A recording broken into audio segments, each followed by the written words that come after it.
ഏറെ ആവേശത്തോടെ തിരുവനന്തപുരത്ത് മത്സരിക്കാനെത്തിയ കേന്ദ്രമന്ത്രി രാജീവ് ചന്ദ്രശേഖർ ആദ്യ ലാപ്പിൽ ചിത്രത്തിലേ ഇല്ല എന്ന് തന്നെ പറയാം.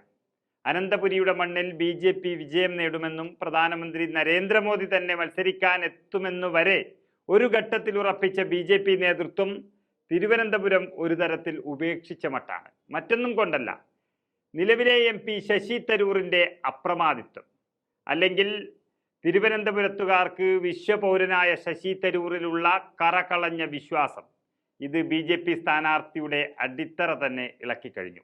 ശക്തമായ ത്രികോണ മത്സരം നടക്കാറുള്ള മണ്ഡലമാണ് തിരുവനന്തപുരം. ഇന്നത്തെ ഇടതുമുന്നണി സ്ഥാനാർത്ഥി പന്ന്യൻ രവീന്ദ്രൻ ഒരു തവണ ജയിച്ച മണ്ഡലം കൂടിയാണ് തിരുവനന്തപുരം. പക്ഷെ അദ്ദേഹത്തിൻ്റെ സ്ഥാനാർത്ഥിത്വവും സാന്നിധ്യവും ഒരു ചർച്ചയേ ആയിട്ടില്ല തിരുവനന്തപുരത്ത്. അത്രയ്ക്കും പറഞ്ഞുറപ്പിച്ച തരത്തിലാണ് ശശി തരൂർ തിരുവനന്തപുരത്ത് മുന്നേറുന്നത്. ഇതിനെങ്ങനെയാണ് ത്രികോണ മത്സരം എന്ന് പറയാനാവുക എന്നതാണ് ജനങ്ങളുടെ ചോദ്യം. എതിരാളിയെ നോക്കിയല്ല മത്സരിക്കുന്നതെന്നാണ് ശശി തരൂർ ആദ്യം മുതൽ തന്നെ പറഞ്ഞുകൊണ്ടിരുന്നത്. സാക്ഷാൽ നരേന്ദ്രമോദി വന്നാലും തനിക്ക് ഒരു പ്രശ്നവുമില്ലെന്ന് പറഞ്ഞ ശശി തരൂർ അനായാസമായി മത്സരത്തെ കൈകാര്യം ചെയ്യുകയാണ്. നമുക്കറിയാം, ലോകസഭയിൽ നരേന്ദ്രമോദി അടക്കമുള്ള BJP നേതാക്കളുടെ വായടപ്പിക്കാൻ കഴിയുന്ന ഒരേ ഒരു കോൺഗ്രസ് MP ആയിരുന്നു ശശി തരൂർ.